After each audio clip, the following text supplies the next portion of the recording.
কিন্তু আজকে দেখতে পাচ্ছেন দেশি চিচিঙ্গা কয় টাকা চায় বাজার করতে চলে আসছি কাশিয়াট বাজারে। আসলে এই চিচিঙ্গাটা মনে হয় যে চিংড়ি মাছ খাইলে মনে হয় ভালো হইব, কি মনে করেন? হ্যাঁ স্বাদ হইব অবশ্যই দেশিটা স্বাদ বেশি অবশ্যই আর বাহির থেকে আসে একটু স্বাদ কম। স্বাদ কম। দোকানদার সাহেব কেমন আছেন ভাই? আলহামদুলিল্লাহ ভালো আছেন? হ্যাঁ। আচ্ছা ভাই, এই যে আপনি যে চিংড়ি এই যে এটা কত টাকা বেচতেছেন চিচিঙ্গা? চিচিঙ্গা 70 টাকা। 70 টাকা কি কেজি? জি। দাম বেশি হয় না? বেশি হলে করে যে বৃষ্টি থেকে গেছে গা, এখন দাম বেশি। অফারে বেচবেন? অফার কি? অফার আমরা অফার দিব, এই দাম দাঁড়া রয়েছে, এই দাম দাঁড়া রয়েছে এরা।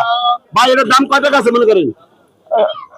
এটার দাম আছে মনে করেন 40 থেকে 50 টাকা। কিন্তু দোকানদার 70 টাকা, আপনি কি মনে করেন?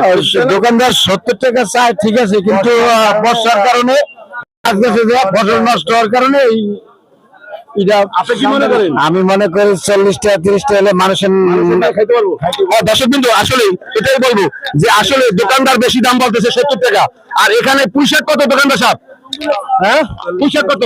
40 হ্যাঁ 20 টাকা কেজি ওখানে বেচতেছে, আপনি কি মনে করেন? সেটা চিকন টাকা, আমার এটা মোটা টাকা। মোটা টাকা। এই দোকানদার সাহেব আসলে একটু বেশি দাম চাচ্ছে। দোকানদার সাহেব মনে হয় যে আজকে রাগ করে এসে বাসা থেকে, আপনারা কি মনে করেন? মনে হয় এরকম রাগ না। আপনি কি মনে করেন ভাই? দোকানদার রাগ করে এসে বাসা থেকে, না হলে উনি উল্লাপাল্লা দাম চায় কেন? কি মনে করেন আপনারা? আল্লাহ রাস্তা দিয়ে দিতে হলে ভালো। দর্শক বিন্দুরে দর্শক বিন্দুরা আল্লাহ রাস্তা দেওয়া হবে না। 50 টাকা আপনার হলো চিচিঙ্গা বিক্রি হয়, পুঁইশাক বিক্রি হচ্ছে 20 টাকা, দোকানদার চাচ্ছে 70 টাকা। আপনাদের কাছে অবশ্যই জানাবেন যে চিচিঙ্গার কত দাম আছে, এই যে চিচিঙ্গা আর হলো পুঁইশাক কত দাম আছে, তাই আপনাদের তুলে ধরলাম।